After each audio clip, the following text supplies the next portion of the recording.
The order came sharp and final, cutting through the desert heat like a blade. Throw her out with the trash. General Marcus Hale didn't raise his voice. He didn't need to.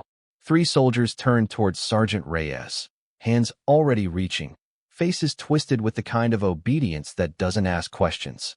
What none of them expected was the growl that rose from the dog at her side. Low, guttural, and absolute. Before I tell you what happened next, tell me in the comments where you're watching from. I love knowing who's listening. Sergeant Elena Reyes had spent 6 years in places that didn't show up on postcards. She'd buried friends in sand that swallowed everything, including grief. She'd learned to keep her face still when her chest wanted to cave in.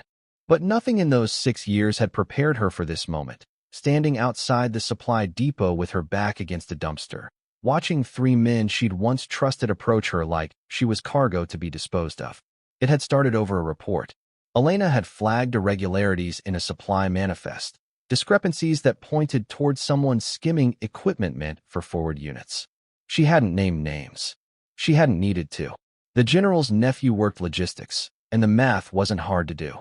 Within 48 hours, Elena found herself reassigned, then quietly stripped of duties, then standing in a gravel lot being told she was no longer welcome. "You're done here," Hale had said, not even looking up from his clipboard. "Pack what fits in your hands. The rest stays." She thought she'd argue. She thought she'd fight for her name, her record, the years she'd given. She was wrong. All she could do was stand there, jaw tight, eyes burning, while the men closed in to make sure she left, not walking, but dragged, if it came to that. That's when Atlas moved. The Belgian Malinois had been Elena's partner for 2 years, trained for detection work, bonded to her in a way that went deeper than handler and animal. He'd slept outside her tent. He'd waited by the door of every briefing room she entered. And now, as 3 soldiers reached toward her, he planted himself between them and her, ears flat, teeth bared, a sound coming from his throat that made grown men freeze mid-stride. The air went still. Dust hung suspended in the gold afternoon light, caught between motion and stillness, as if the desert itself were holding its breath. Somewhere behind the chain-link fence, 2 more soldiers stopped walking. A third lowered his rifle just slightly, not in defense, but in disbelief. "Get that dog under control," one of the men barked, though his voice wavered now, uncertain. Elena's hand trembled on the leash, not from fear, but from something closer to disbelief. Atlas had never disobeyed a command in his life. He was discipline incarnate, the kind of animal that flinched at a raised voice from command staff. And yet here he was, refusing the one thing that mattered most to soldiers like these: order. "Atlas," she whispered, "stand down." He didn't. For a moment, nobody moved. The men exchanged glances, the kind that silently asked each other what exactly they were supposed to do now that the dog, not the woman, was the one drawing the line. One soldier, young, barely out of training, lowered his hands first. Then another. It wasn't mutiny. It wasn't even defiance. It was something quieter, a flicker of conscience reawakening in men who'd been told to act without asking why. Whispers rippled through the small crowd that had gathered near the depot doors. A mechanic wiping grease from his hands paused mid-motion. A radio operator leaned out of her station, headset askew, watching. Nobody spoke loudly. Nobody needed to. The stillness itself was a verdict.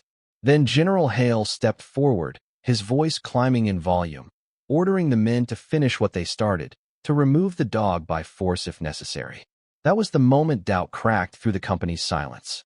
Because if an animal's loyalty could outweigh a direct order, what did that say about the order itself? It was Captain Renner who finally spoke, his voice steady despite the tension knotting the air. "Sir, with respect, maybe we should hear her side before we throw away 2 careers in one afternoon." Hale's jaw tightened. For the first time, he looked less like a man giving orders and more like a man realizing the ground beneath him had shifted. What followed wasn't loud or explosive. It was a quiet unraveling. A junior officer requesting the original supply manifest, a whispered conversation between 2 sergeants who'd seen enough irregular paperwork to know when something didn't add up. By evening, an investigation had been opened, not into Elena, but into the very accusations used to push her out. Atlas never left her side through any of it. When the formal hearing confirmed what Elena had suspected all along, it wasn't triumph that crossed her face. It was relief, the kind that arrives only after fear has fully drained away. Because kindness doesn't vanish. It waits, and it finds its way back. And sometimes, the loudest voice for justice isn't human at all. Sometimes it growls low in a sunlit yard, refusing to move, until the truth catches up to everyone standing still. If this story moved you, tell us where in the world you're watching from. And don't forget to subscribe. There are more stories like this one waiting.